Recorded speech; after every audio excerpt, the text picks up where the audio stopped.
Un par de temas en el día de hoy para seguir avanzando en lo que estaba propuesto.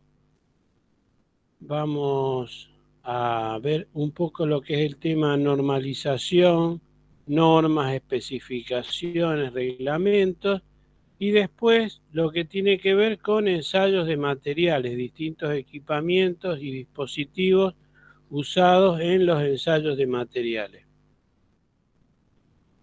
Antes de empezar con eso, les recuerdo, todavía hay gente que no me mandó el mail con los datos personales, correo electrónico y número de celular. Así que acuérdense, los que no lo hicieron, de hacerlo así completo esa lista y tenemos un medio de comunicación por si pasa algo raro. Bueno, a ver. Lo primero que vamos a hacer, vamos a poner a grabar la reunión, así queda grabada.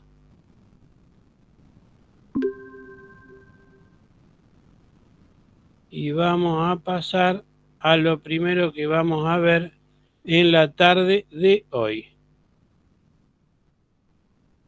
que tiene que ver con el tema normas y especificaciones.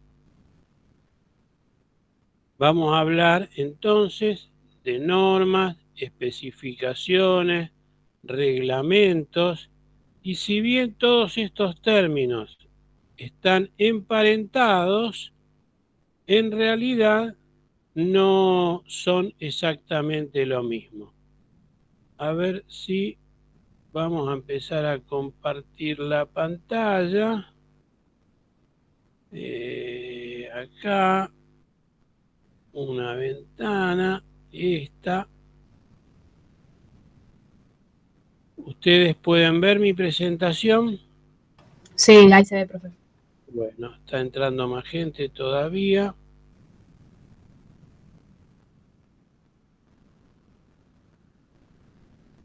Bueno, como les digo, entonces vamos a hablar de lo que son normas, especificaciones, reglamentos que nosotros vamos a usar o mencionar a lo largo de este curso. Si bien son términos muy emparentados uno con el otro, en realidad significan cosas distintas. Vamos a empezar hablando de lo que son las normas. ¿Qué son las normas? Las normas es el resultado de un proceso denominado de normalización. ¿Qué hace la normalización? Bueno, como dice acá, es un proceso para establecer ante situaciones reales, es decir, que existen o que pueden existir, lo que se pretende es establecer una serie de disposiciones, de reglas que están destinadas a usos comunes y repetidos. Es decir, estas reglas corresponden a situaciones que existen o que pueden existir, pero que además estas situaciones, como bien digo, situaciones, tienen que ser comunes y repetirse. No es un hecho único, sino que es un hecho o una situación que se repite muchas veces. Esta normalización entonces lo que va a hacer es establecer una serie de disposiciones o reglas, digamos así, para ser aplicadas a estas situaciones. ¿Con qué objeto? Bueno, tener un mejor ordenamiento tecnológico, político, económico u otro, como podría ser el bienestar común, la salud, etc. Como resultado de esta actividad, lo que se consigue es lo que se llama una norma. Y para llegar a una norma debe haber participación de 3 sectores que representan de alguna manera a la comunidad. Los productores de algo, de un servicio, de un elemento, de una máquina, de una parte de una máquina. Por un lado entonces los productores, por otro lado quienes van a consumir ese servicio, ese elemento, esa máquina, esa parte de máquina, y un tercer grupo que ni va a producir ni va a consumir estos servicios o elementos, pero que vela por los intereses generales. Por ejemplo, que no sean dañinos para la salud, que no sean peligrosos, que se adapten al uso de nuestro país. Y estos tres sectores, por consenso, es decir, poniéndose de acuerdo entre ellos, establecen lo que sería una norma. Tanto productores como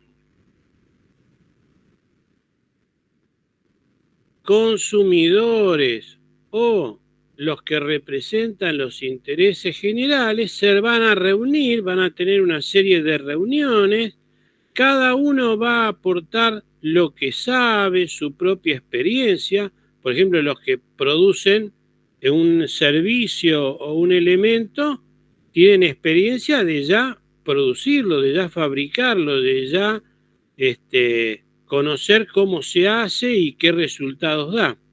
Los que lo consumen a ese producto también tienen conocimiento, cuál es el mejor, qué calidad tiene, si tiene tal ventaja o tal desventaja. Y como digo, los intereses generales tienen el conocimiento general de que no sea perjudicial, que no tenga una situación peligrosa, no genere situaciones peligrosas. En nuestro país, este proceso de normalización es llevado a cabo por un instituto que recibe el nombre de IRAM y que es la sigla de Instituto Argentino de Normalización. Este es el principal organismo normalizador, pero existen otros organismos que hacen normas. Por ejemplo, Agua y Energía, por ejemplo, el Instituto Argentino de Siderurgia, etc. También producen normas, pero las más fuertes, las de mayor aplicabilidad en nuestro país, son las llamadas normas IRAM. Las normas IRAM abarcan distintos sectores, muy variadas calidades, situaciones, y uno podría preguntarse entonces, ¿cuáles son los beneficios de esta normalización? ¿Para qué hacemos una norma?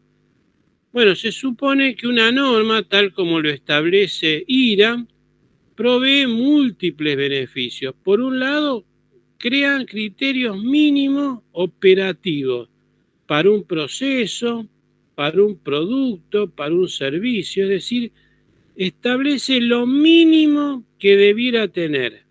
Y un ejemplo bastante sonso sería, por ejemplo, para un auto, y tiene que tener motor.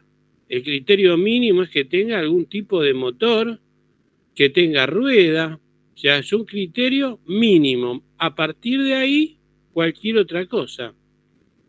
Las normas además promueven un idioma técnico común. Cualquiera que lea una norma, a partir de las definiciones que ésta tiene, sabe a qué se está refiriendo.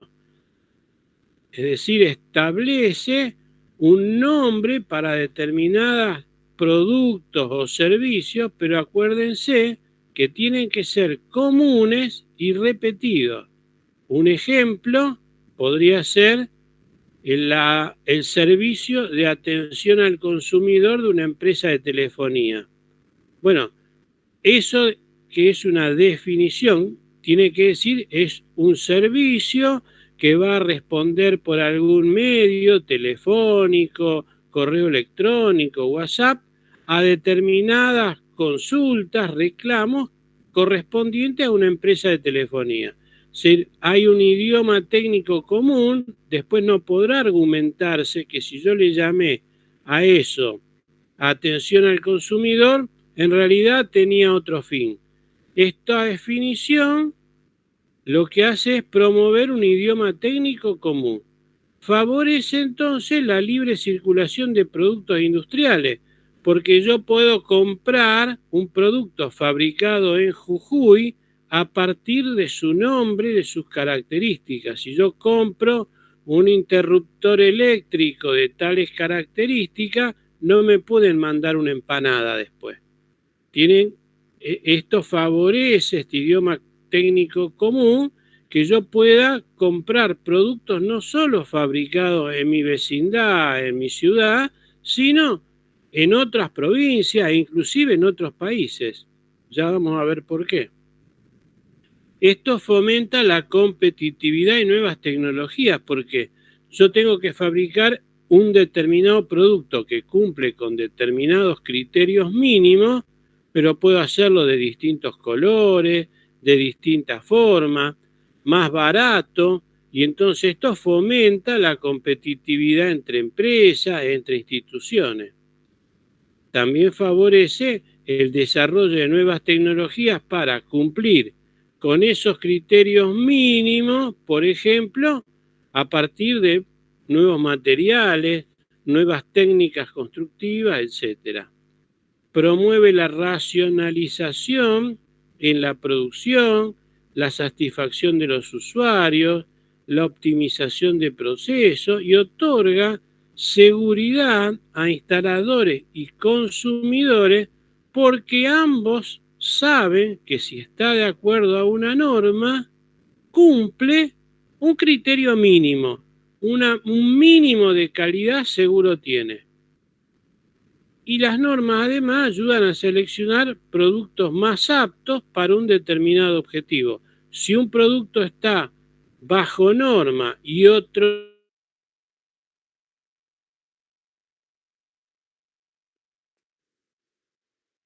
alguna manera asegurado, ¿cuál es un criterio mínimo que cumple para la satisfacción de quien lo usa?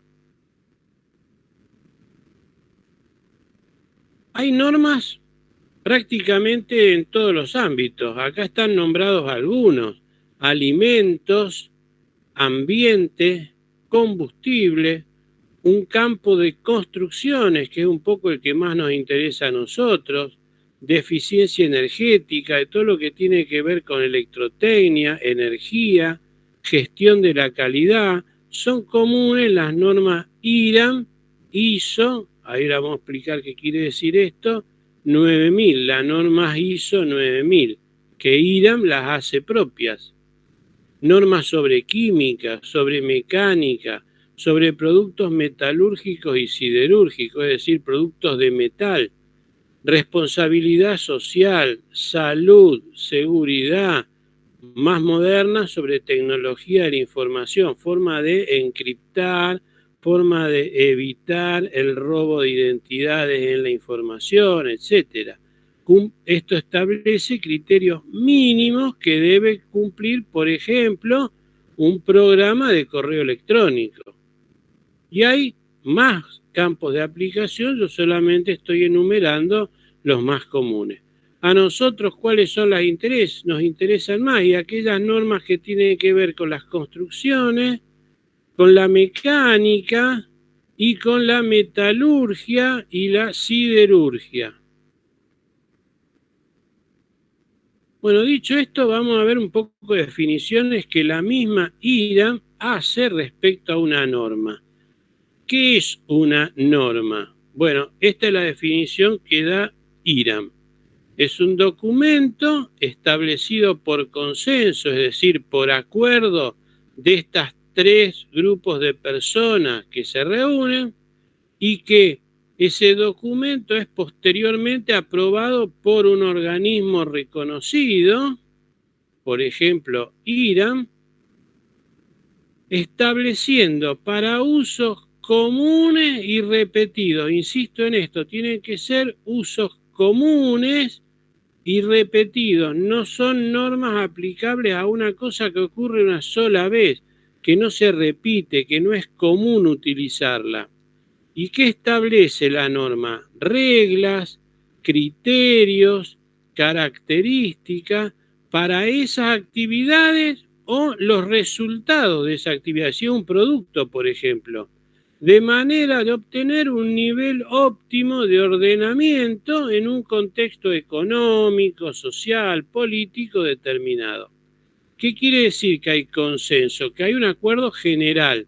Nos ponemos de acuerdo. Algunos tendrán que ceder algunas cuestiones, otros podrán forzar que haya determinadas otras cuestiones en la norma, pero en definitiva el resultado que se obtiene, ese documento, es de alguna manera el acuerdo general, que se llega mediante votación de estos sectores interesados. Puede haber una oposición a determinadas cuestiones que están en la norma, pero se tiene que hacer de una manera fundada, hay que dar razones por las cuales uno se opone a determinada norma.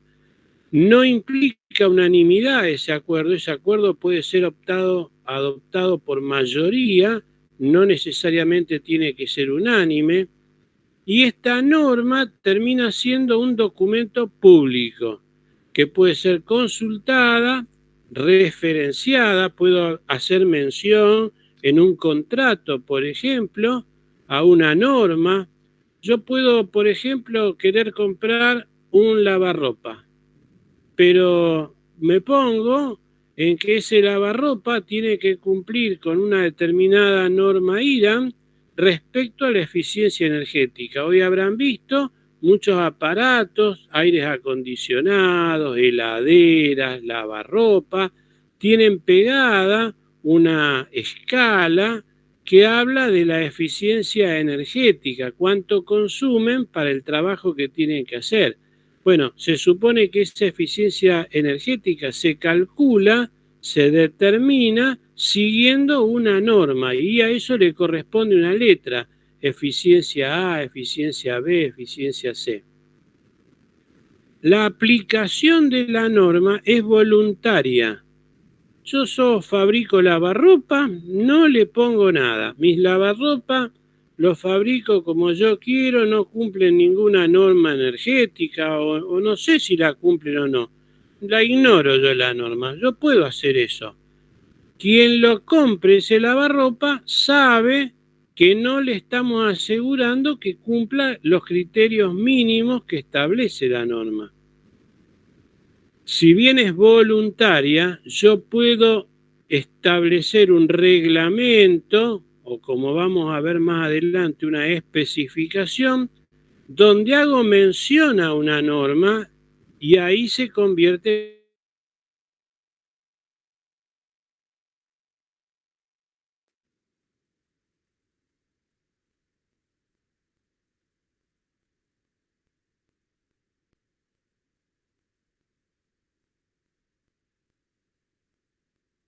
en la obra, cumpla con determinada norma. Y entonces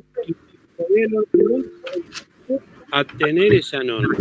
Sí, ¿alguno quiere preguntar algo? A ver. Profe, ¿podés Sí, repetir que se cortó justo? sí, No sé si me pasa a mí solo. ¿desde dónde querés que arranque más o menos? ¿Hasta dónde llegaste? Se cortó más o menos donde se hace una mención a una norma, por ahí. Esto. Por acá digamos que la norma es un documento público. ¿Por ahí estamos? A ver, vamos un poquito más adelante. Entonces, ¿cómo se llega a la norma? Por acuerdo de estos tres sectores, productores, consumidores e interés general.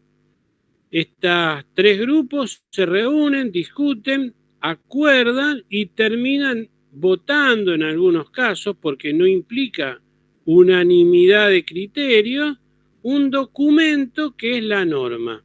Esa norma es un documento público que se puede consultar, se puede comprar y puede ser usada para quienes lo deseen, pero la aplicación es voluntaria. Yo puedo, como decía recién un ratito, fabricar lavarropas y no hago cumplir ninguna norma. Yo no digo ni que sí ni que no. Habrá gente que me los quiera comprar igual, pero sabe esa gente que si yo no estoy cumpliendo la norma, a lo mejor no cumplo esos criterios mínimos que están establecidos en la norma respectiva. Es un riesgo que uno corre. Sin embargo, Imagínense ustedes ahora ya se recibieron de ingenieros, están trabajando en la construcción de una obra determinada, pueden pedir que el hormigón para la obra debe cumplir una determinada norma. En ese caso deja de ser voluntaria y pasa a ser obligatoria, se convierte en una cuestión obligatoria. Se supone que las normas ayudan a mejorar la calidad, la seguridad, fundamentalmente en productos cuya manipulación es peligrosa, como son productos eléctricos, por ejemplo, cables, interruptores, alimentos, combustible, favorecen también la transparencia y la competitividad de quienes producen o fabrican un determinado producto o generan un determinado servicio. Por eso es que existen estas normas. En nuestro país, como les dije, las normas las hace el IRAM, que es el Organismo Nacional de Normalización. Este organismo tiene es un organismo descentralizado, depende únicamente del Instituto Nacional de Tecnología Industrial, del INTI, en la parte organizativa, en la parte administrativa, y es quien genera las normas. El IRAM, entre sus objetivos está el de promover el uso racional de recursos, la innovación, facilitar la producción, el comercio y la transferencia de conocimiento. IRAM, a su vez, está asociada a una comisión panamericana a nivel regional, a nivel como bien dice ahí, de América, de normas técnicas que se llama COPANT, y de la AMN, que es la Asociación Mercosur de Normalización. ¿Esto qué favorece? Y, por ejemplo, que si tienen normas comunes Argentina y Brasil, las normas de seguridad para autos fabricados en Brasil se puedan vender en Argentina, porque como las normas son comunes, seguro cumplen normas argentinas. Y entonces favorece que yo pueda fabricar un determinado producto en Argentina con normas comunes entre dos países, Argentina y otro país, para poder venderlo en ese país. La participación de IRAM en estos organismos internacionales se concreta coordinando grupos de trabajo, donde hoy día se realizan virtualmente reuniones regionales de normalización y participa gente de Brasil, de Colombia, de Uruguay, etc. A nivel más allá de lo que tiene que ver con América, IRAM también está presente en ISO, la Instituto de Estandarización, la Organización Internacional de Estandarización, de Normalización, que abarca a todos los países del mundo. Ustedes habrán seguro escuchado las normas ISO 9000, 9001, 9002. Bueno, IRAM las hizo propias a estas normas que son de carácter internacional.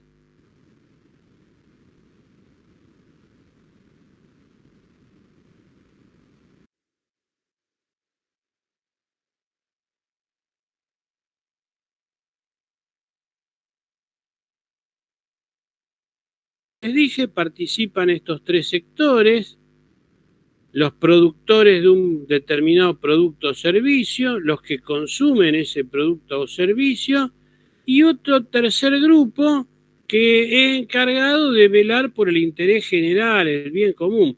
Por ejemplo, las defensorías del pueblo participan en general de la elaboración de normas. Y en todos los casos esta norma se realiza tratando de cumplir tres principios básicos: que haya una participación balanceada en estos organismos de estudio. Tiene que haber más o menos el mismo número de productores que de consumidores y de los representantes del interés general, para que no uno tenga la mayoría, un grupo sean tantos Que no le importe lo que piensen los otros. Total, si votamos ya ganamos porque tenemos mayoría. Todos tienen que conocer del tema. Tiene que haber una coherencia técnica. Si vamos a ir a hablar de productos eléctricos, tiene que ir gente que sepa de ese tema, no va cualquiera.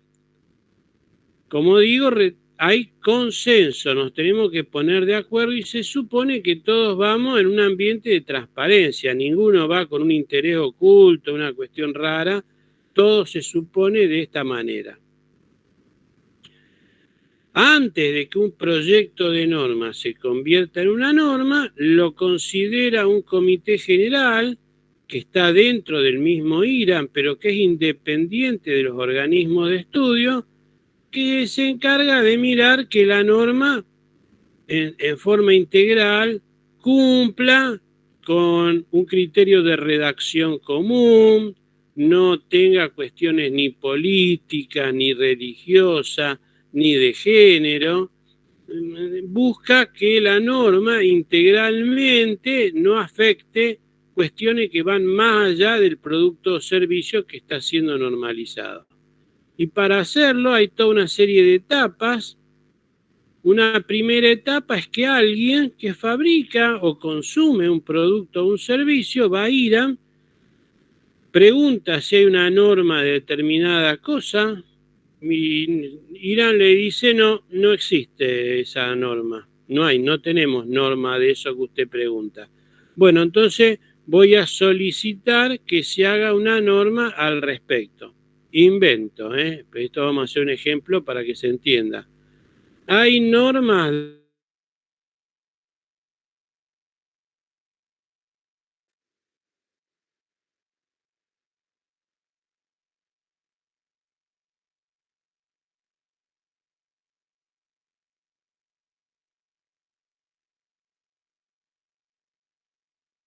del pedido, IRAM nombra un secretario, ese secretario busca gente que fabrica pinceles en el país. Profe, discúlpame. Sí. A mí se me cortó de nuevo apenas antes de empezar a dar el ejemplo. Bueno, ¿será mi internet que anda floja? Sí, Sí, profe. Puede ser, creo porque que a mí un poco. también se me corta. Bueno, vamos a hacer una cosa. Van a tener que hacer entre todos una vaquita poniendo 2.000 pesos cada uno, que me lo van a mandar y yo voy a tratar de poner... No, vamos de vuelta entonces. Tengo Fivertel y realmente ni para mirar televisión ni mirar películas sirve. Profe, tal vez pueda apagar la cámara y eso le va a consumir menos internet.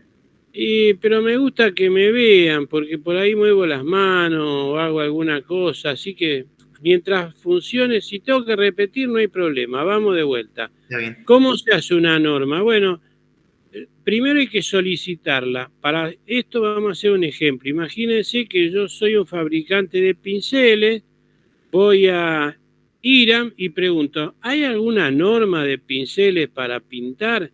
No hay ninguna. Bueno, me gustaría que hubiera, pues yo soy fabricante de pinceles, entonces eso genera una solicitud de una norma determinada. IRAM designa lo que llama un secretario, un empleado de la propia IRAM, que busca empresas que fabriquen pinceles, les manda una invitación para si quieren integrarse a un organismo de estudio, busca también quienes consumen pinceles, busca empresas de pintura, de pinturerías, etcétera, y los invita también a participar y llama a gente, como les digo, que representa el bien común, el defensor del pueblo, y organismo de consumidores, asociación de jubilados, gente que no fabrica ni consume directamente pinceles, pero le interesa que, por ejemplo, no se maten animales para sacarle el pelo para fabricar.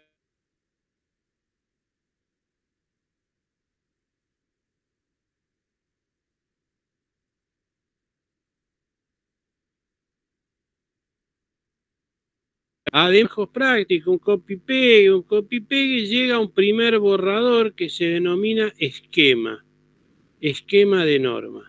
Con ese borrador, que puede ser muy simple, porque con suerte encontró antecedentes en otro país y medio copió y pegó, hizo un borrador de lo que debiera ser la norma, se constituye el organismo de estudio con productores de pinceles, consumidores de pinceles y gente que vela por el interés común.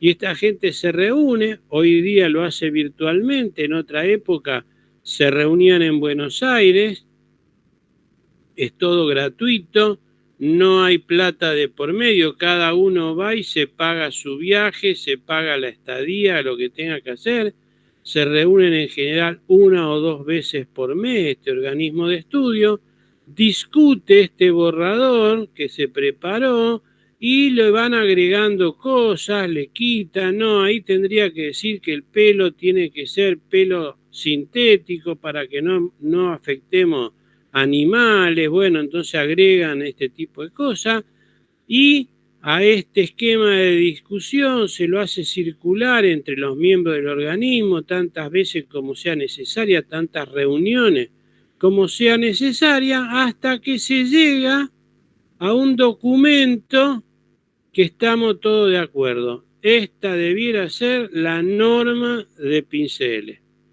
¿Y qué se hace entonces? IRAM la pone a discusión pública. Aparece en el Boletín Oficial de la Nación, donde salen las leyes, que IRAM ha puesto a discusión pública la norma 37.612 sobre pinceles para pintura, y cualquier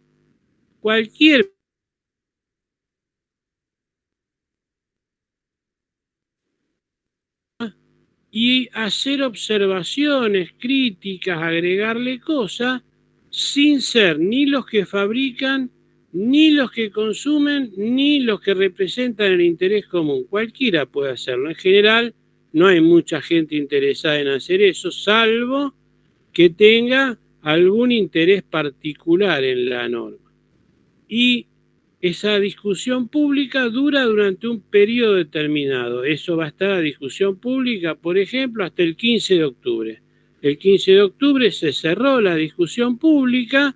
Para hacerla saber la discusión pública de la gente, tiene que mandar una nota escrita argumentando si está a favor, que hay que agregar cosas, si hay que poner, sacar, modificar, corregir, y posteriormente a que se cierra esa discusión pública, es decir, que se terminó esa etapa previa, se vuelve a considerar estas observaciones, se las hace llegar al organismo de estudio y mira si las tiene en cuenta, si no las tiene en cuenta, qué es lo que hace con esas observaciones.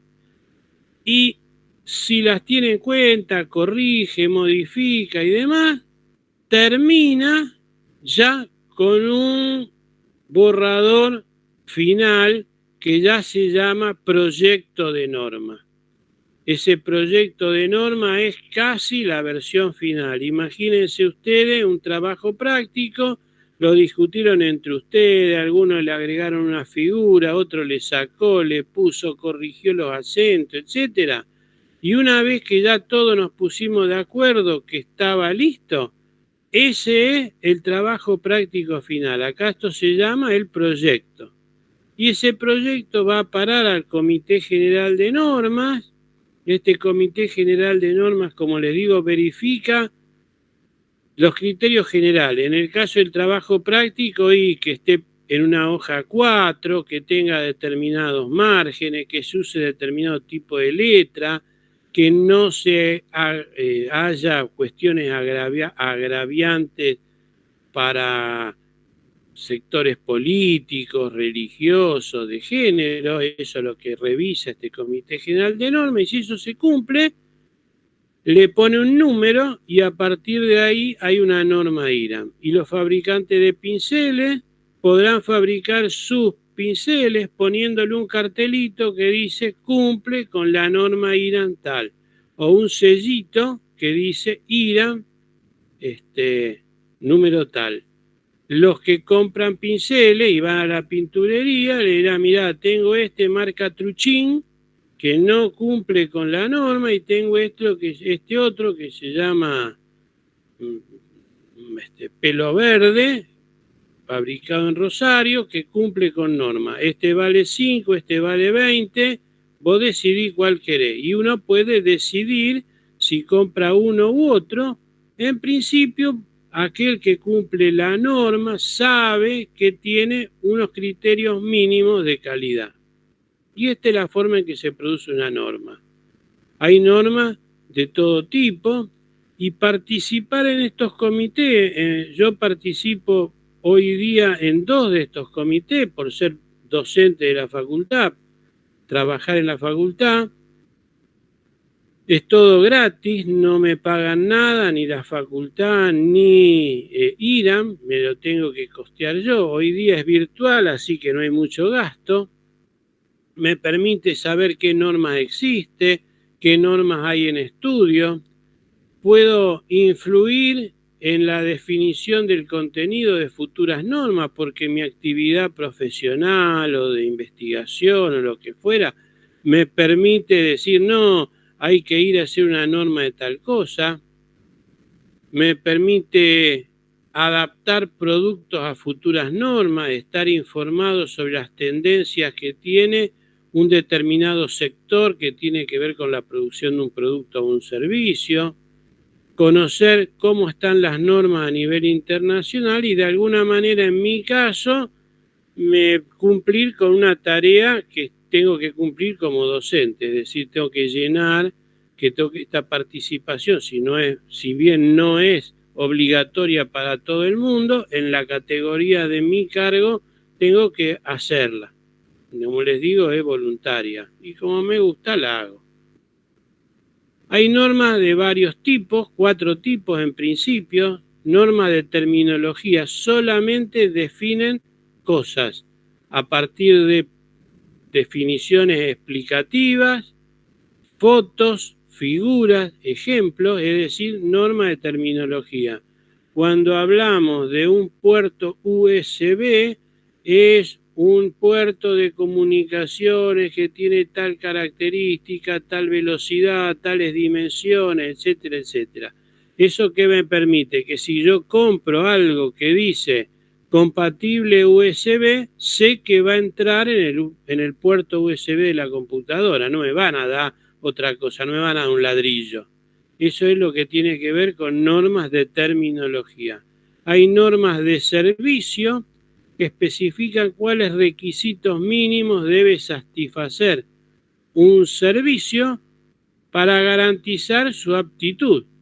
Por ejemplo, ¿qué es lo mínimo que debe hacer un servicio de reclamo de atención al cliente de una empresa de telefonía? Bueno, lo mínimo es que haya alguien que me atienda, que me dé un número de reclamo, que me pueda dar una solución o decirme qué puedo hacer en su momento. Bueno, esas son normas de servicio. Hay normas de ensayo, normas que me dicen cómo se debe ensayar un elemento, un producto, para conocer una determinada propiedad del mismo. Por ejemplo, la norma para ensayar y determinar como propiedad la resistencia a la compresión de una probeta de hormigón. Esas normas tienen dibujos, ecuaciones, fotos, descripción de cómo se hace el ensayo, para que todo el mundo que haga ese ensayo obtenga resultados del mismo tipo. Es decir, si yo tengo varias probetas de hormigón y llevo una a un laboratorio y otras a otro laboratorio y los dos cumplen con la norma de ensayo, se supone que los resultados deben ser comparables. Esto ocurre, por ejemplo, si ustedes van a hacerse un análisis de sangre. Si van a hacerse un análisis de sangre a un laboratorio bioquímico, cualquiera sea el resultado que van a obtener, tiene que ser del mismo orden, con algún error experimental posible, que está limitado por la misma norma, pero no puede decirle uno 10 y el otro 1400. Ahí no puede ser. Si ambos cumplen normas de ensayo en la forma que hacen el ensayo, el análisis, la prueba, debieran ser resultados comparables. Y después finalmente hay normas de productos que especifican qué es lo mínimo, cuál es el requisito mínimo que debe cumplir un producto para garantizar su aptitud para el uso, qué sé yo. Y como siempre, en el ejemplo sonso, una llave de luz tiene que estar hecha de un material aislante. No puede haber una llave de luz que tenga partes metálicas al contacto de la gente. Las normas de producto pueden incluir directamente o mediante referencia a terminología que está definida en normas de terminología o que cumplan ensayos como los que están definidos en las normas de ensayo. Como ejemplo de normas que más o menos tienen que ver con nuestra actividad de la ingeniería civil, el esquema 1 de la norma IRA 11.561.1, que está referido a bloques de hormigón. La parte 1 es vocabulario. Solamente define cosas que tienen que ver con los bloques de hormigón. Y dirá, el hormigón es un material compuesto por piedra de tales características, arena, cemento, etcétera, etcétera. Tiene un vocabulario únicamente. La 113.010 del año 2011 sobre caucho vulcanizado es la determinación de la deformación permanente por compresión. Es una norma de ensayo de 13 páginas. La serie IRAM IAS U500, en particular la 42, trata sobre chapas de acero al carbono laminadas en caliente para uso estructural, tiene 25 páginas. Acá abajo hay una que es para torres de líneas de baja y media tensión, son las ménsulas para sostener los cables en el tendido eléctrico, son de hormigón armado, explica cuáles son los requisitos que debe cumplir y cuáles son los métodos que hay que usar para ensayarlos, para saber si esas ménsulas cumplen, tiene 73 páginas. La norma de cemento, ensayos de cemento, análisis químico, 53 páginas. Y hay otra más pobrecita, seguridad en espacios confinados, en espacios cerrados, cuáles son los requisitos generales que debe cumplirse en seguridad en esos lugares, que es de 4 páginas nomás. Como les digo, están las normas IRAN de la serie 9000, 9001, 9002, etcétera, que tiene que ver con sistemas de calidad, requisitos que deben cumplir los sistemas de calidad.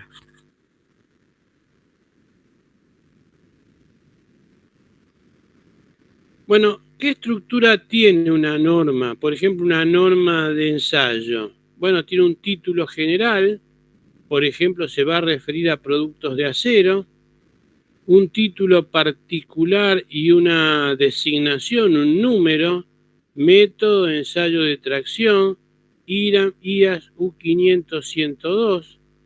¿Qué otras normas están relacionadas con esta? Por ejemplo, cómo hay que medir la probeta que se va a ensayar, a qué se aplica, cómo es el objeto del ensayo. El objeto del ensayo es determinar la resistencia a la tracción de este tipo de materiales, definiciones, cómo es el ensayo, qué tipo de probeta hay que usar, qué equipo tiene que tenerse, qué condiciones tienen que cumplirse, cuáles son los resultados que se tienen que obtener y qué antecedentes de otras normas se han consultado para llegar a la norma IRAM. Esta norma acá está, una norma internacional como es la ISO, normas europeas, americanas, inglesas, francesas, son las más comunes que se consultan para hacer una norma argentina.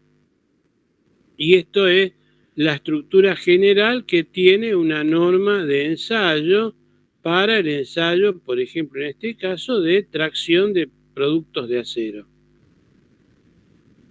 Como les dije, hablamos de normas, pero también existen lo que se llaman especificaciones, que son cuestiones parecidas a las normas, pero están emparentadas, pero son distintas. ¿Qué es una especificación técnica? Es un conjunto de pautas normativas, por eso digo que está emparentado con las normas, pero en este caso rigen contractualmente la actividad industrial o comercial durante un proceso de transformación de materiales, adquisición de productos, elaboración, colocación de productos, etc. Como rigen contractualmente, hay que elaborarla muy cuidadosamente, ya que constituyen un documento en el cual una parte y otra deciden, contraen la obligación de hacer algo a cambio de un pago, por ejemplo. Estas especificaciones contienen los requisitos que debe reunir un material, una estructura, una parte de ella, conforme a la experiencia en cada caso. Es decir, las especificaciones técnicas se preparan para que si yo contrato una persona y él me va a hacer un determinado trabajo según una determinada especificación, la firmamos a esta especificación, esto se convierte en un contrato y entonces sabemos qué es lo que me va a proveer y con qué me voy a quedar conforme cuando me lo provea. Es decir, regula y establece la relación entre alguien que provee algo y quien lo consume, lo que se llama un contratante y un comitente. ¿Cuál es el objeto de que se hagan especificaciones técnicas? Y buscar un nivel de calidad aceptable, que haya competencia entre proveedores. Yo puedo llamar a 3 empresas distintas y decirle, mire, yo necesito fabricar esto con esta especificación, ¿cuánto me cobra? Y después elegir, o el que me da mayores facilidades, lo hace en menos tiempo, que sea más barato, después puedo decidir. Y además me facilita el control, porque voy a ir a controlar solo lo que yo escribí que quiero que se controle. Ahora vamos a ver un ejemplo de esto. En general, instituciones que realizan habitualmente obras o tareas tienen un conjunto de especificaciones agrupadas en lo que se llama las especificaciones técnicas generales. Esto rige la generalidad de obras o tareas que es necesario ejecutar en una obra o un proceso de acuerdo a lo que se supone que todo el mundo hace y lo hace bien. Por ejemplo, la Municipalidad de Rosario tiene un pliego, un libro de especificaciones técnicas generales respecto a cómo hay que pavimentar una calle. Bueno, hay que hacer tal tarea, hay que hacer tal otra, tiene que tener tal maquinaria, tiene que tener tal equipo, tendrá que poner una mezcla de tal tipo, de tal espesor, etcétera. Es decir, eso está todo escrito y quien gane la licitación para hacer la calle tendrá que ajustarse a esas especificaciones técnicas generales. No podrá hacer otra cosa. Podrá hacer algo mejor si quien lo contrató está de acuerdo. Y él está obligado solo a hacer aquello que está escrito. Por eso digo que hay que tener mucho cuidado cuando se la redacta o se la trata de cumplir. Imagínense ustedes ingenieros ahora. Quieren los llaman de la municipalidad para hacer una determinada obra y de acuerdo a un pliego de especificación. Ustedes pasan un precio, un tiempo en el que lo van a hacer, firman y a partir de ahí están obligados contractualmente, tienen que cumplir con ese pliego de especificaciones de cómo se les va a pagar, en qué tiempo, etcétera.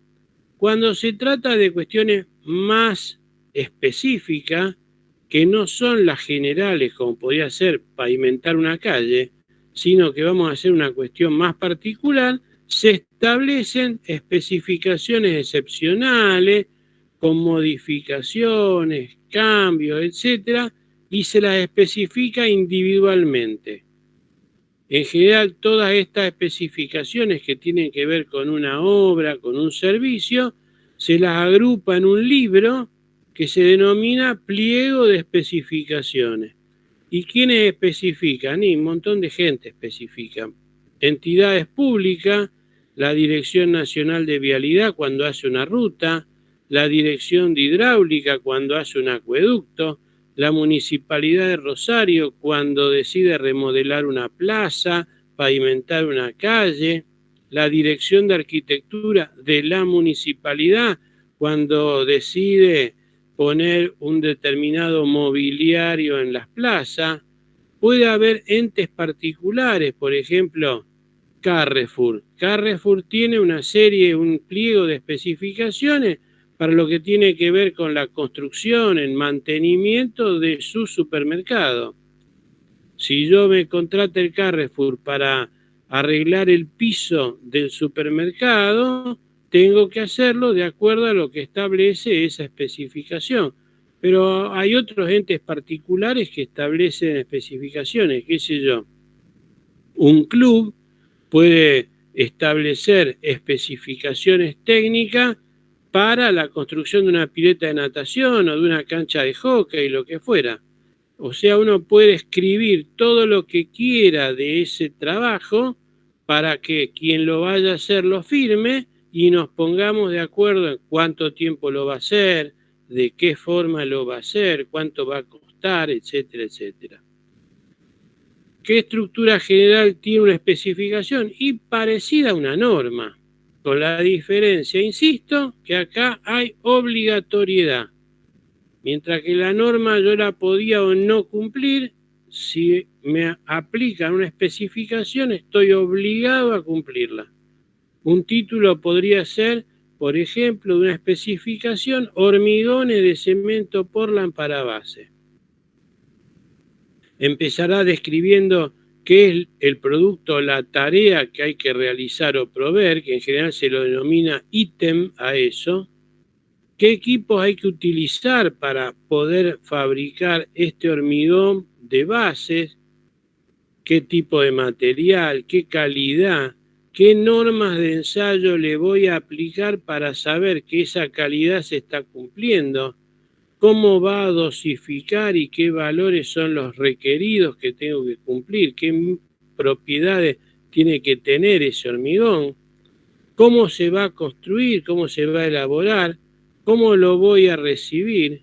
¿Y cómo voy a saber estadísticamente, a partir de un muestreo y análisis de los resultados, si lo que me dieron cumple con la especificación?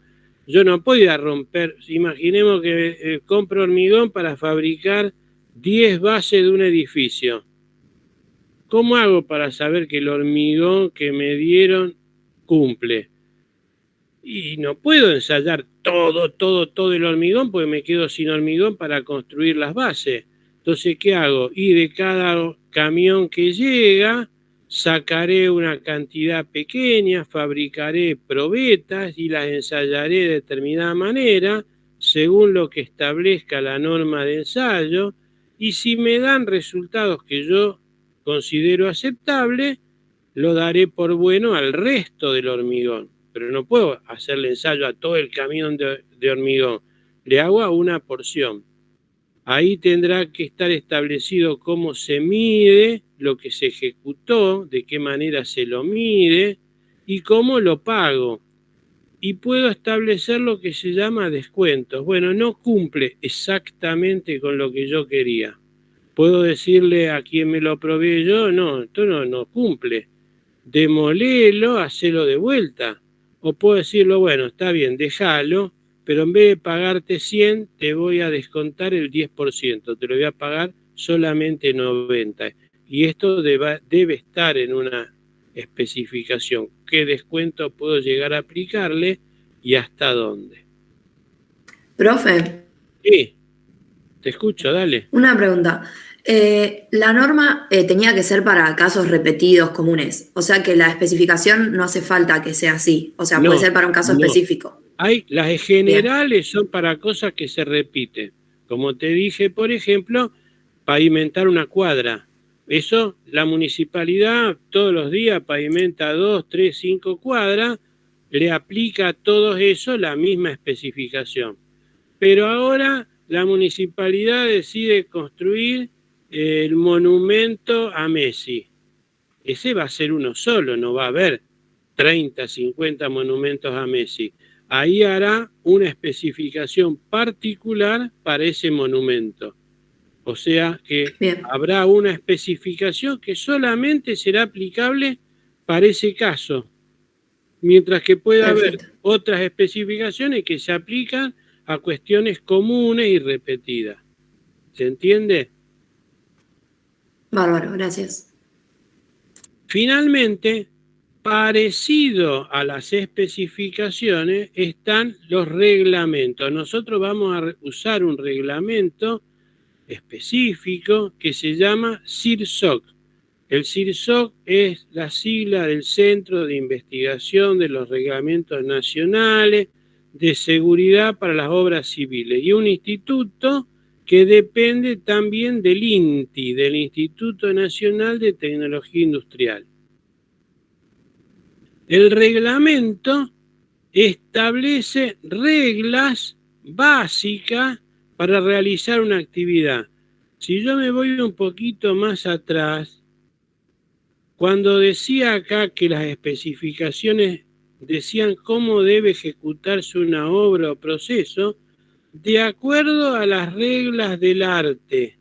¿Quién fija estas reglas del arte? Justamente el reglamento. Dirá, para calcular el hormigón, usted tiene que usar tal metodología, tiene que hacerlo de determinada manera. Es como el reglamento del fútbol. El reglamento del fútbol dice cómo se juega, cuánto dura el partido, cuántos jugadores. Entonces el reglamento lo que hace es junta, arma todas las reglas necesarias para la realización de una actividad. Y la especificación va a tomar en cuenta este reglamento. La misión del CIRSOC es investigar, desarrollar y actualizar, difundir los reglamentos y códigos relativos a la seguridad de obras, de estructuras, de las construcciones que se hacen en el país. Por ejemplo, una cuestión muy simple, establece cuándo hay que tomar criterios especiales para obra en zonas sísmicas, es decir, zonas que van a tener posibilidad de terremoto, y cuáles otras no se aplican porque no corresponden a zonas con terremotos probables. El reglamento establecerá, por ejemplo, cómo hay que tener en cuenta si una obra se construye para seguridad cerca del mar o se construye en el medio de la pampa húmeda, porque los criterios van a ser distintos. Podrá, de alguna manera, decir, bueno, hasta hace unos años el cálculo de este tipo de estructuras se hacía de una forma manual y aproximada. Hoy día para esto deben usarse elementos finitos, un método especial de computación para poder calcularlo. Eso establece el reglamento. Y como reglamentos hay muchos, está el 101, que establece cómo se valoran las cargas y sobrecargas para calcular las acciones que hay actuando en un determinado edificio. Por ejemplo, el viento. ¿Cómo calculo para un viento de una velocidad determinada en Rosario, que me dirá cómo tengo que conocerla, hasta dónde, qué viento tomo? Y el viento, no sé, 105 kilómetros por hora. Eso le representa al edificio una carga, un esfuerzo. Bueno, ¿cómo transformo ese viento en una carga aplicada al edificio? El 201, para el proyecto, cálculo y ejecución de estructuras de hormigón armado, que es el que vamos a ver nosotros en los 5 primeros capítulos, y el reglamento CIRSOC 301, que tiene que ver más o menos parecido al 201, pero para estructuras de acero, mientras el otro es de hormigón, este para estructuras metálicas. Bueno,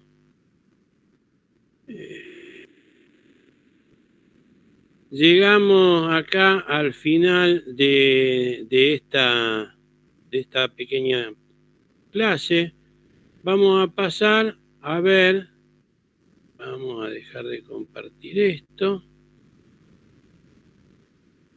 y vamos a ver rápidamente, todavía estamos en hora, otro tema que tiene que ver con máquinas de ensayos y dispositivos de ensayo.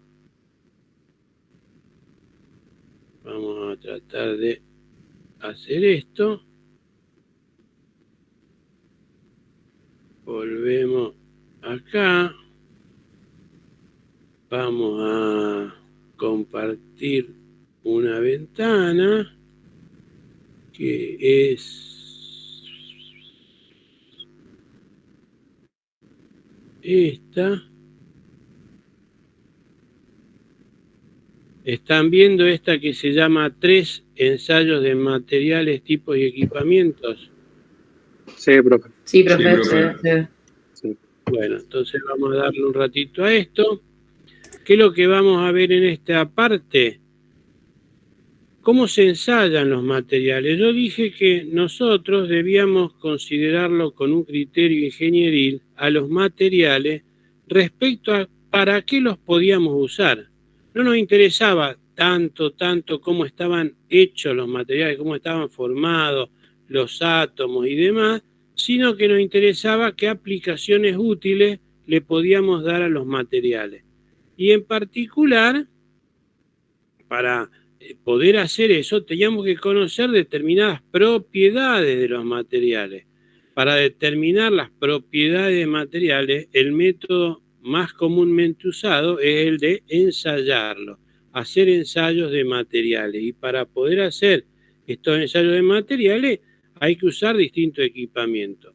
De todas las propiedades vamos a darle importancia, como decíamos la otra vez también, a aquellas propiedades que son de interés para la ingeniería civil, fundamentalmente las propiedades mecánicas. Entonces lo que vamos a ver son algunos ensayos de materiales de tipo mecánico.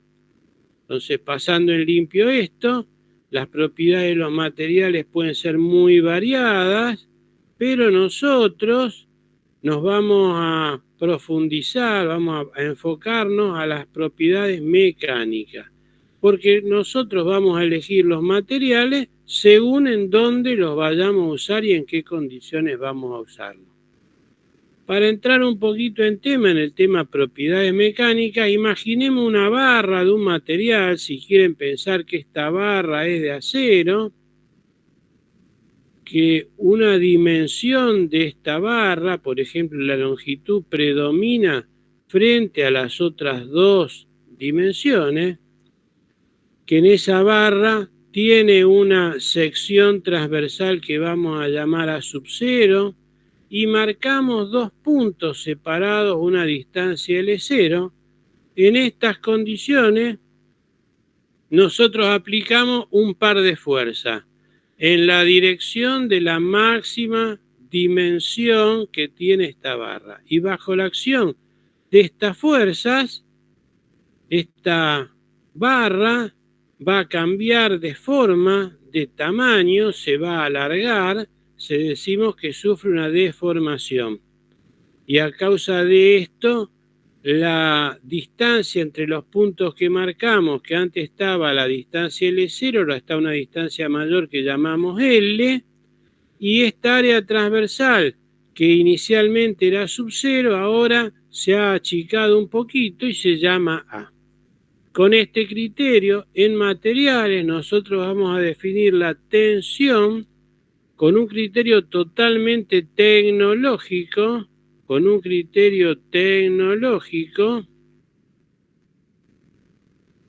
a A ver si podemos resaltar esto. Vamos.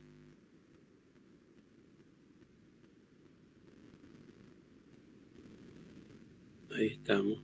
Con un criterio tecnológico, como la relación que existe entre la fuerza aplicada y la sección transversal inicial de la barra. Este es para nosotros la definición de tensión que vamos a usar en el curso. Y hay una definición para poder valorar cuánto se deforma, cuánto cambia de tamaño y o deforma esta barra, que es la deformación como la variación de longitud de la distancia entre los puntos que yo marqué arbitrariamente, es decir, de L menos L0, respecto a la longitud inicial entre esos dos puntos, L sub 0. Y este es el criterio con el que nosotros vamos a valorar lo que se llama la deformación. Tensiones y deformaciones nos permitirán valorar las propiedades mecánicas o parte de ellas de este material conformado de una manera de barra, de una barra. ¿Qué ensayos existen? Bueno, hay ensayos de distinto tipo. Están los llamados ensayos científicos.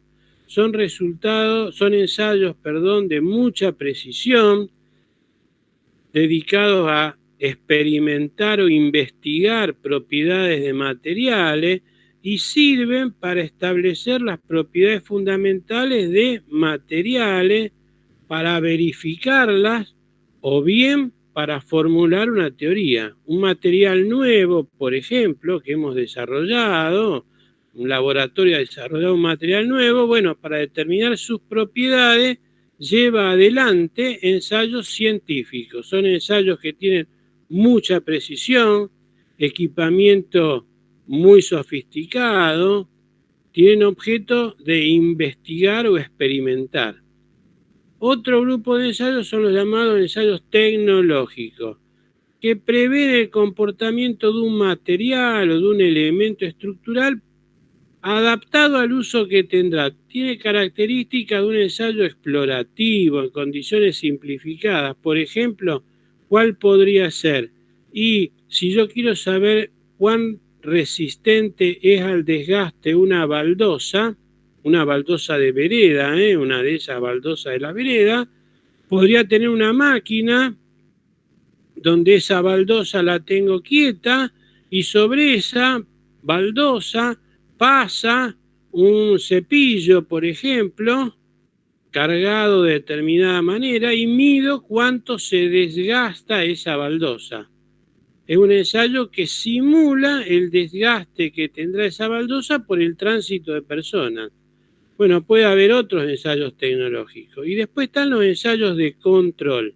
Son ensayos que se hacen rutinariamente para verificar si un determinado producto, un determinado elemento, cumple con valores mínimos establecidos. Por ejemplo, para dar el ejemplo más fácil, yo compré un hormigón que tiene que tener una resistencia mínima de 35 megapascales. Bueno, fabrico una probeta, la ensayo y mediante un ensayo que no es muy complicado le saco esa resistencia y verifico si está por arriba de los 35 y cumple o no cumple y está por debajo de los 35.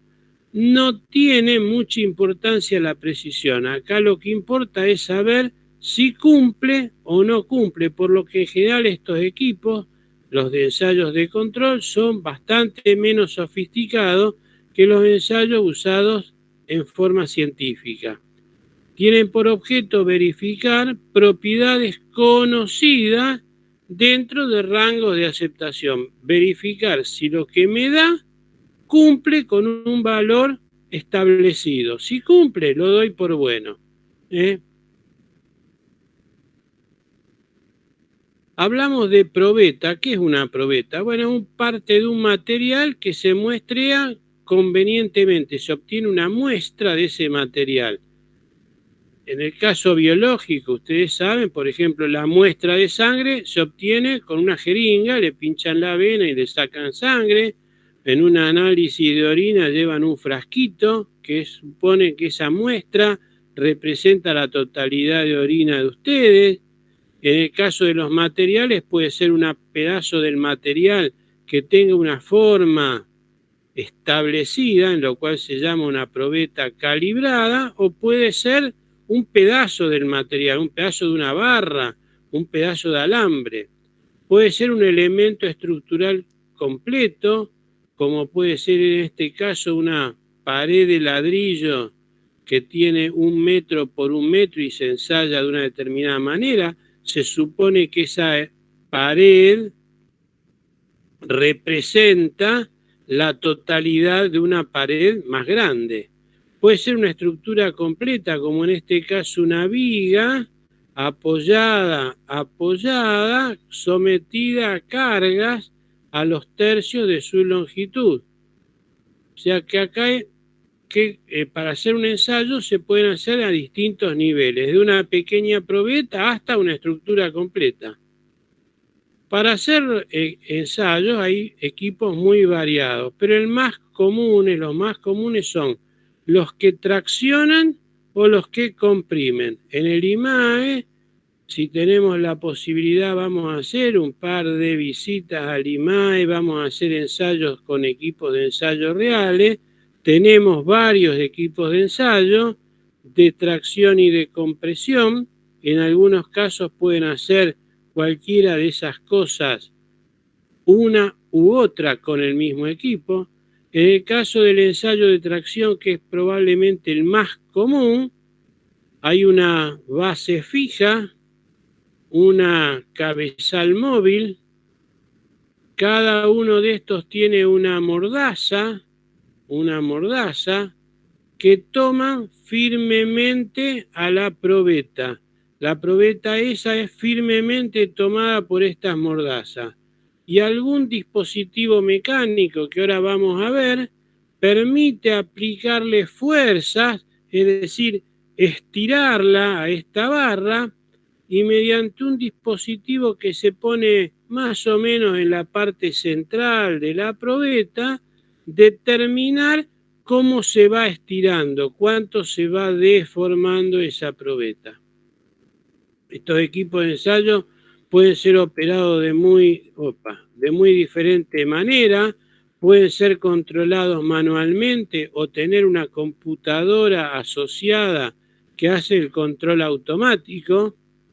Para poder aplicar esas fuerzas pueden ser de muy variada forma. Pueden haber un dispositivo hidráulico, es decir, con aceite, parecido, acá está puesto como un ejemplo, el gato que hay en las gomerías para levantar un auto, tiene un cilindro que tiene aceite adentro y por la presión del aceite levanta el auto. O pueden ser eléctricos con un tornillo sin fin, parecido a esta prensa. Si yo giro esta parte superior, este tornillo hace bajar esta planchuela, este travesaño, y yo podría aplicar fuerza mayores o menores cuanto más o menos gire este tornillo. Y la carga puede ser de una manera controlada por fuerza, por carga o por desplazamiento. Es decir, yo puedo ir controlando manual o automáticamente que, por ejemplo, la fuerza aplicada en esta probeta, la fuerza que yo aplico en esta probeta, varíe a un ritmo dado a medida que transcurre el tiempo. Por ejemplo, se incremente a razón de 10 newton por cada minuto. Bueno, la máquina irá ajustándose de tal manera que vaya aplicando esa fuerza de esa manera controlada. La otra puede ser a desplazamiento controlado, es decir, que por ejemplo la deformación que sufre la probeta sea a un ritmo determinado, debe estirarse a razón de 2 micrones por cada minuto. Bueno, la máquina irá ajustando su avance de tal manera de poder cumplir con ese requerimiento. Para medir los desplazamientos, este alargamiento, en definitiva hay que medir cuánto se separa este punto de este, por ejemplo en este extensómetro. Podemos hacerlo utilizando lo que se llaman flexímetros o comparadores, o mediante dispositivos eléctricos llamados transformadores lineales variables, LVDT. Primeramente vamos a ver qué es un flexímetro, un comparador. Bueno, los hay de aguja, como en este caso, o digitales. Constan de un cuerpo y un vástago movible, tal que el movimiento de este vástago termina reflejándose en el movimiento de esta aguja. Ahora vamos a ver de qué manera. Acá tenemos una vista de un flexímetro o comparador de aguja. Tiene un cuerpo donde hay este dial graduado con una aguja y este vástago puede moverse subiendo o bajando, de tal manera que al subir o bajar hace girar esta aguja gracias a un dispositivo de relojería que tiene adentro. Acá está ejemplificado. Si este vástago sube, esta cremallera que tiene acá hace girar esta rueda dentada, que a su vez, a través de este otro engranaje, mueve la aguja, y esto está calibrado de tal manera que el movimiento vertical en una cierta cantidad se transforma en un movimiento angular en una cierta cantidad que es registrada en este panel frontal que tiene el comparador. En este caso, este extensómetro tiene dos. Una parte, el cuerpo, está fijo a estas cuchillas que se ven ahí, y el vástago está vinculado a otras cuchillas que están acá abajo, de tal manera que si esta probeta se estira, las cuchillas se van a mover y el movimiento relativo va a ser registrado por el flexímetro comparador. Acá estamos en un esquema de ese extensómetro. Hay un dispositivo que se toma, por ejemplo, mediante resortes con unas cuchillas. Ahí están las cuchillas. Esta parte, el cuerpo, está fijo a esta punta, mientras que el palpador, que está ahí abajo, es esta parte, está ahí, está solidario a esta otra cuchilla. Cuando esta probeta se estira, la distancia entre las cuchillas aumenta, esta sub y baja, este balancín, hará subir el vástago y eso moverá la aguja en una cantidad que está calibrada. Esto tiene el inconveniente de que si el fenómeno ocurre rápidamente, esa aguja gira rápido y es difícil leerla.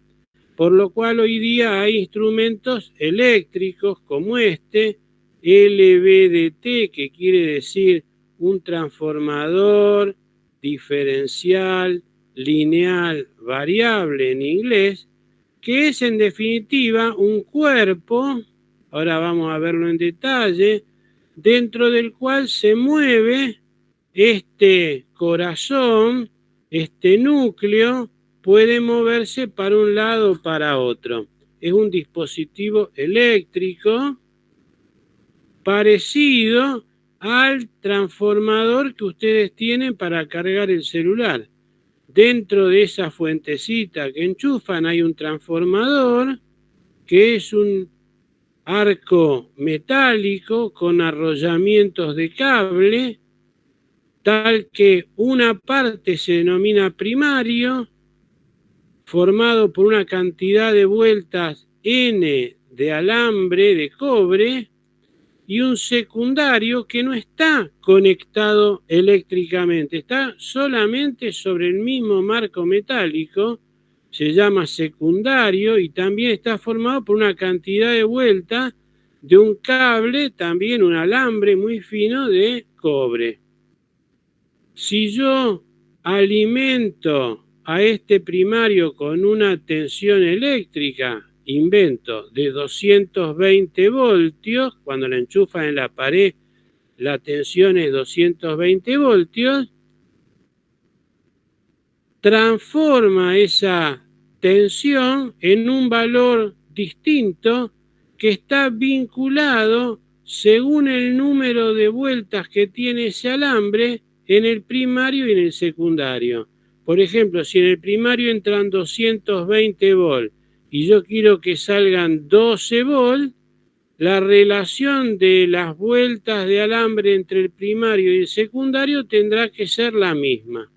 Bueno, este principio es el que se usa para esto. Tiene un único primario, pero dos secundarios. ¿Y qué es lo que pasa acá, en este secundario? En este secundario, según ese núcleo se mueva para un lado o para otro, me va a dar tensiones de un signo o de otro en magnitud proporcional a la cantidad de vueltas que involucre ese núcleo. A ver si puedo, voy a hacer una cosa, a ver si sale esto, no sé, vamos a ver. Vamos a ver si me sale. Vamos a ver. Vamos a ver.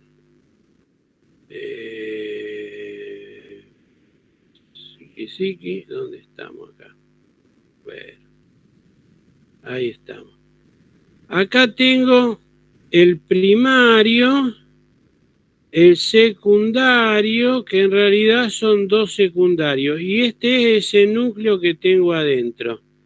Si está en el medio, la cantidad de vueltas entre el primario y el secundario es la misma y no sale ninguna tensión. Vamos a ver qué pasa si se moviera para un lado. Miren, ahí se movió para un lado.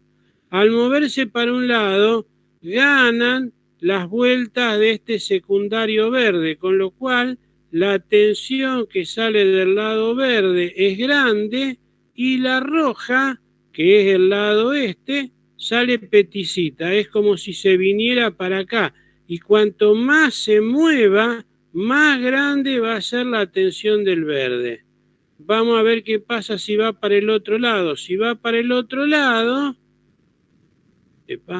si va para el otro lado, perdonen, vamos de vuelta.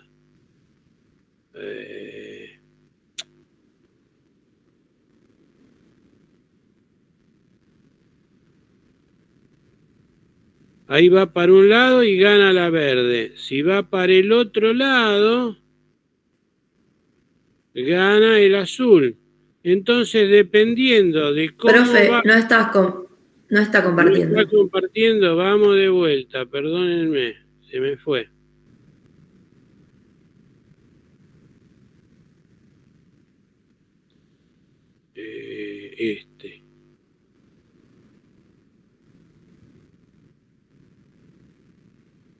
¿Ahora sí? ¿Ahora sí estoy compartiendo? Sí. Bueno, de vuelta. Ahí está en el medio. Si está en el medio, el azul y el verde tienen la misma magnitud, pero como están uno para un lado, otro para el otro, la suma de eso da 0. Si esto se mueve para un costado, vamos a ver, se mueve para el lado verde, el verde gana frente al azul y es como que sube para un lado la tensión de salida. Si yo lo moviera para el otro lado, gana el azul frente al verde y es como si ganara de este lado. Es decir, que la posición de este núcleo respecto al cuerpo está directamente vinculada a la tensión que esto larga. Por eso se llama un transformador variable. A ver si lo podemos sacar de acá. Acá tenemos qué pinta tiene. Tiene la pinta de un cuerpo y un vástago como tiene el flexímetro. Y acá está tomado también con cuchillas a esta probeta. Una parte fija a una cuchilla, la parte móvil a la otra.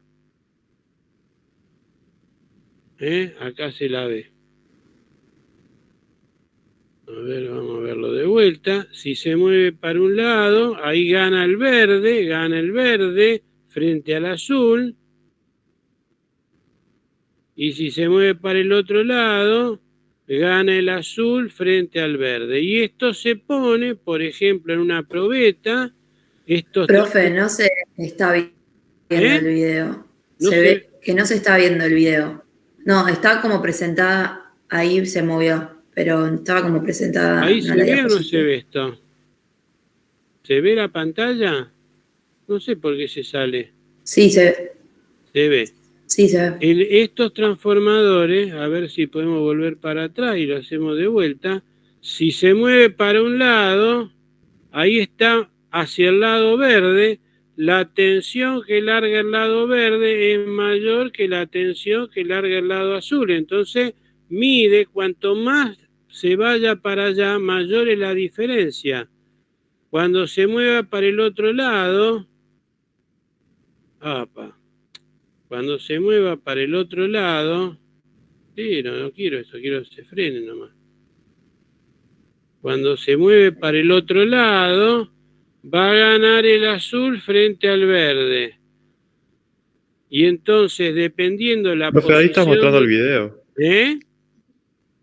Que ahí estás mostrando el video. Sí, ¿no lo ven? No, no se ve el video, por eso. A ver ahora si lo ven acá. ¿Ahí sí se ve? Ahí sí.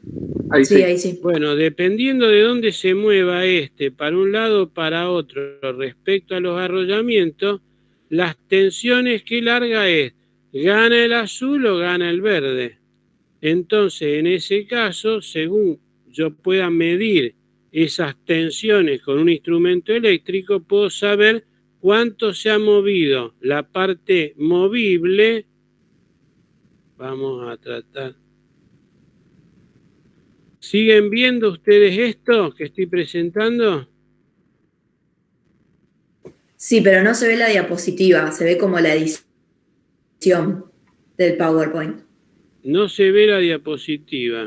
Vamos a ver por qué no se ve. Vamos de vuelta.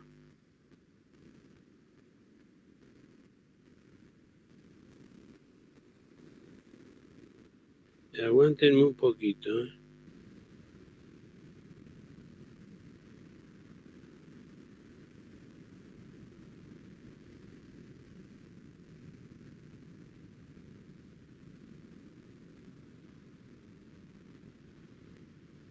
¿Ahora sí se ve? ¿Se ve la diapositiva? Sí, bueno, ahí está. Entonces, ¿qué es lo que yo mido? Mido cuánto se mueve esta parte interior respecto al cuerpo exterior, a partir de este principio eléctrico. Y esto es lo que se llama un LVDT. A ver si lo vemos de vuelta acá. ¿Se ve la película ahora o no? No me digan que sí o que no. Sí, sí. Ahora sí. Dependiendo del lado que vaya respecto a la otra parte, las tensiones que salen son distintas. Y ese se pone una parte fija en un punto y el vástago unido por una varilla o este vástago que adentro está ese núcleo, ese que se mueve, me permite registrar cuánto se separa la parte fija de la parte móvil. Respecto a la medición de deformaciones tenemos los strain gauges. ¿Qué son los strain gauges? Otro elemento eléctrico para entenderlo muy rápidamente. Imaginemos que tenemos un alambre que tiene de un material cualquiera. Ese material tiene una propiedad de conducir electricidad que se llama resistividad ρ. Ese alambre ahora tiene una longitud L y una sección transversal S. Y a causa de eso, ahora si yo le midiera la resistencia eléctrica vale R. Si yo le aplico fuerza de tal manera de estirarlo a este alambre, la longitud se hace más larga, la sección transversal se achica un poquito y la resistencia que opone al paso de electricidad aumenta un poquito. Y se puede demostrar que el incremento de resistencia es proporcional al aumento de longitud. Es como que a los electrones ahora tienen que recorrer más distancia por una manguera más chica, les cuesta más, tiene mayor resistencia. Entonces, si yo consigo medir resistencia, indirectamente estoy midiendo deformaciones, delta L sobre L. Claro, estas cantidades son muy chiquititas, muy chiquititas. Para magnificarla tendría que tener un alambre muy largo, pero eso es imposible. Entonces lo que se hace es poner al alambre yendo y viniendo. Y para mantenerlo de esta manera, el alambre se pega en una base que en general es un papel o un celofán, como la cinta Scotch, que se pega a lo que yo quiero medir la deformación. Miren, acá tienen uno verdadero, un extensómetro, un strain gauge, o llamado también galga extensométrica, y se pega a lo que yo le quiero medir la deformación. Y esto se completa un circuito eléctrico, ese circuito eléctrico se mide de una manera que no nos interesa ahora y yo puedo, midiendo cambios en la resistencia, es decir, una medición eléctrica, vincularla a una propiedad mecánica como es la extensión, la deformación que tiene ese elemento. No importa esto cómo es, se usan estos galgas extensométricas en un montón de lugares, inclusive en lugares comunes. Ya vamos a ver un lugar común donde hay. Para medir fuerzas, ya medimos alargamiento, medimos desplazamiento, ahora hay que medir fuerza. Las fuerzas no se pueden medir directamente. Hay que medirlo a través de una forma indirecta y para eso se usan aros dinamométricos como este que aparece acá o celdas de carga eléctricas como estas que aparecen abajo. ¿Qué es un aro dinamométrico?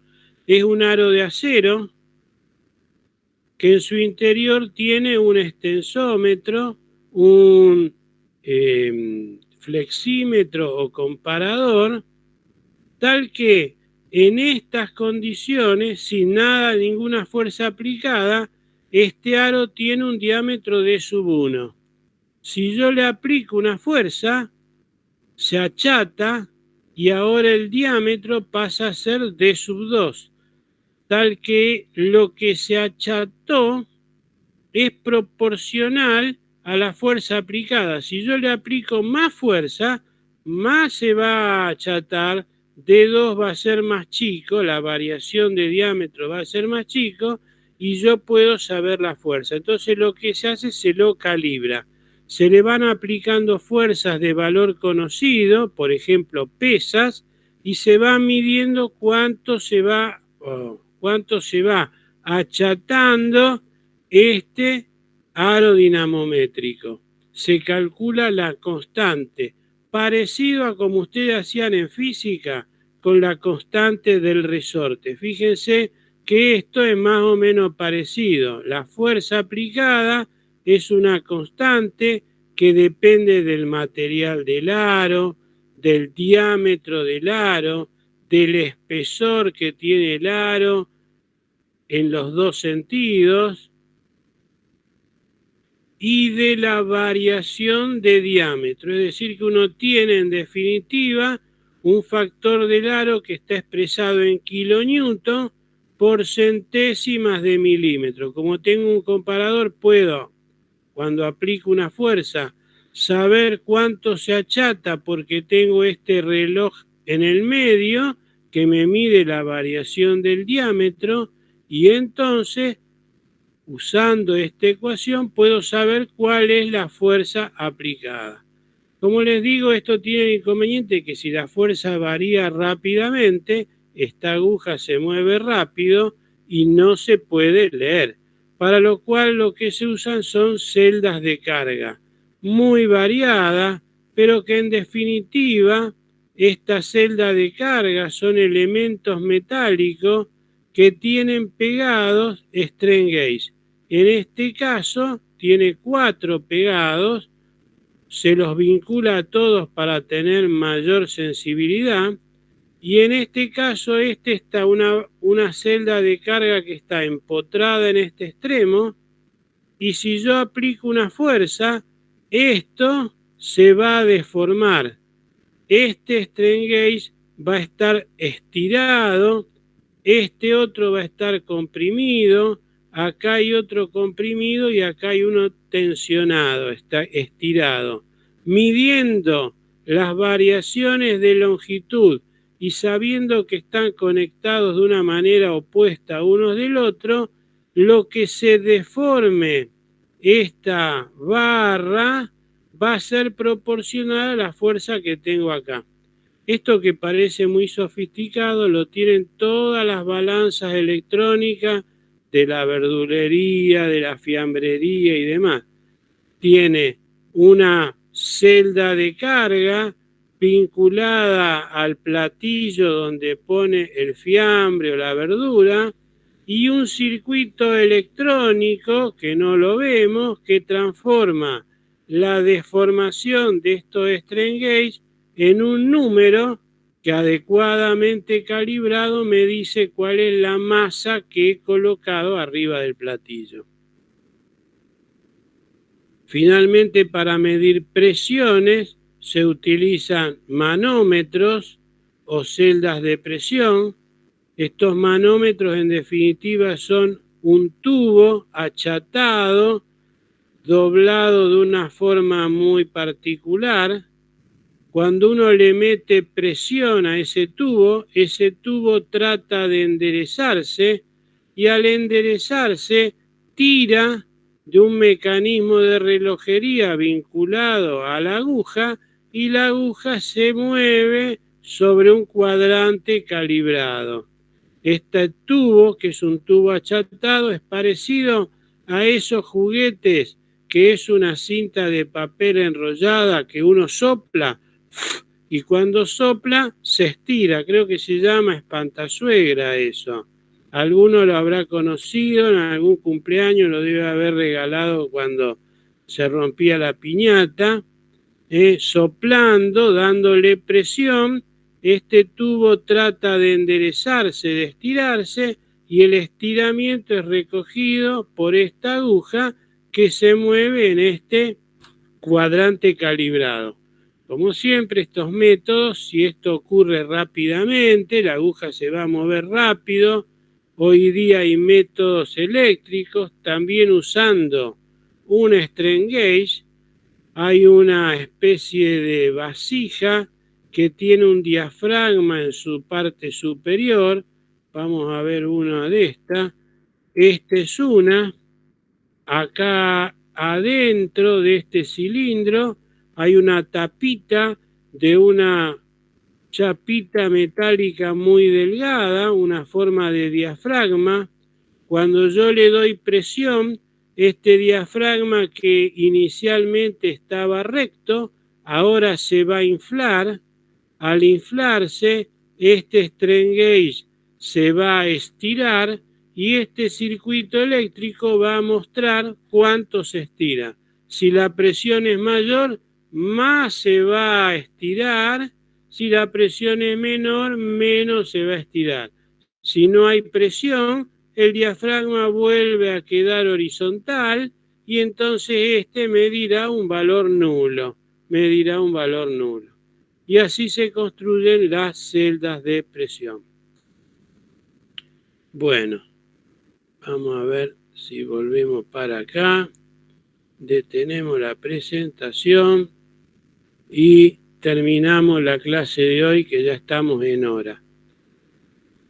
Medio apurado, ustedes van a tener el video, si alguno tiene dudas, como siempre, mira el video, lo voy a subir, voy a tratar de editarlo de tal manera que quede una parte y otra, y van a quedar grabadas en la plataforma. Nada más, no los detengo más. ¿Alguna pregunta, algún comentario que quieran hacer ustedes? Los escucho. ¿Alguno tiene algo que decirme, preguntarme?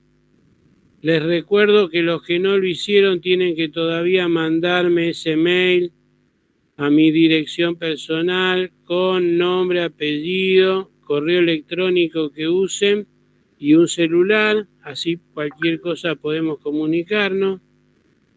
¿Alguno tiene algo para decirme? Dígame algo para saber que están vivos. Valentina, Profe, yo te mandé ayer el mail. No sé sí. si te llegó después. Sí, ya lo tengo, ya te agregué. Ah, joya. Vos tenés que aprobar primero resistencia. Bien, igualmente la puedo cursar. Sí, por ahora vení, qué sé yo. No sé cómo es ahora con todo esto de los regímenes que han cambiado de condición intermedia y demás. Pero sí, vení, qué sé yo, no te voy a echar. ¿Quién más? ¿Algún comentario, alguna pregunta? Les dejo. Profe. Sí, Octavio, dale. Sí, yo le mandé hoy, no sé si le llegó. Me parece que no, me fijo después, la verdad que no sé, pero por las dudas mandámelo de vuelta. Escúchame, Bueno. Les dejo una tarea. En la semana pasada les dije que había una relación directa entre el avance de la tecnología y el desarrollo de los materiales. Y di 2 ejemplos, ¿se acuerdan? Los hormigones de alta resistencia y las torres estas Petronas, por un lado, y el teflón y las sartenes de teflón por otro. A ver si alguno se anima para la clase que viene en darme algún otro ejemplo. Piensen un poco, que se le ocurra, algo que se haya, un material que se haya desarrollado porque la tecnología avanzó, o al revés, un material que ahora tiene una aplicación tecnológica. ¿Estamos? A ver si se anima. Ok. Bueno, Dale, profe, no los buenísimo. entretengo más, son las 8. Que tengan buenas tardes. Chao, profe. Chao, profe. Hasta luego. Chao, profe.